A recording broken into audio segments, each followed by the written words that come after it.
Do solution-based questions speed up or slow down our hypnosis sessions? So if you are someone who's also trained in, say, coaching, where you have been given all of these potential questions to ask your clients, and for example, a client comes to us and they go, okay, blah, blah, blah, blah, blah, I just fear this failure and it's stopping me from taking action.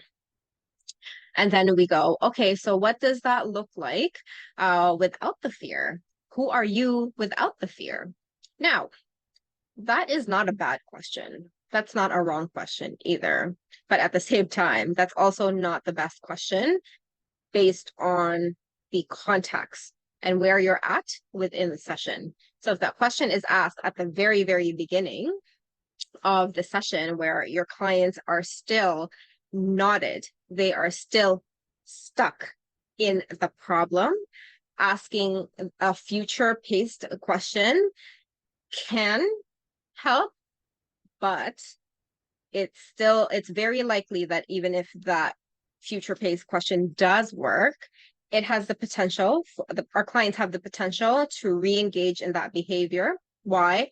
Because the knots and the tangles surrounding that fear hasn't been fully neutralized yet.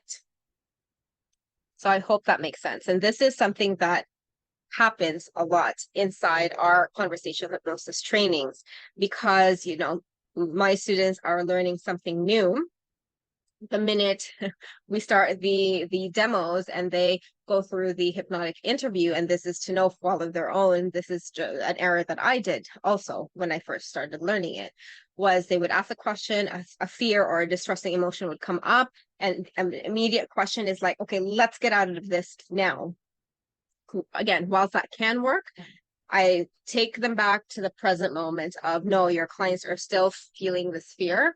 Let's talk about this fear so we can neutralize it, so we can lower the saliency of it, so that the driver of that fear has the least amount of fuel or is as empty as possible, so that that fear is no longer going to drive them moving forward, right? I like to think of the analogy of emptying out the tank. Right now, when our clients come to us, especially at the beginning of the session, especially if it's their very, very first session with us, that fear, that anxiety, or that shame, that guilt, whatever X, Y, Z, all of the A to Z emotions that they're feeling, is, let's just say the tank is full, right? This tank is super full, it's overflowing, it's taking over their life, unfortunately. That's why they came to us. And so this tank is full. If we just tell them to bypass this tank and go, okay, let's go to the future, that tank is still full and it's going to overflow later. And even though they might feel better at the present moment because we're distracting them by looking at the future and what it will be like, that if that tank is still full, it's going to explode, it's going to keep filling up, or we're just, tank is full like this and we're just helping them get to here, that can still fill up in the future, and that is why hit or miss results happen within our sessions. So really, really, really focus in first on on emptying the tank of the driver of that fear or that limiting belief or several limiting beliefs first. And then those solution-based questions can be very, very powerful after we empty the tank.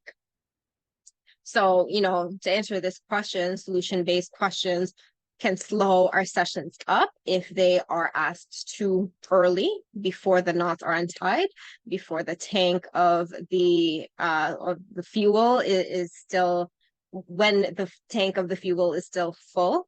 That is really going to slow down our sessions. Maybe not our sessions, but might not last long, the client results.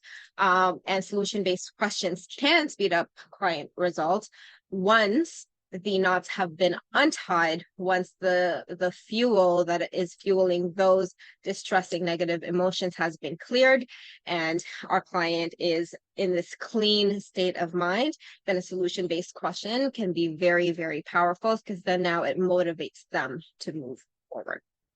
So that is the conversational hypnosis take on that.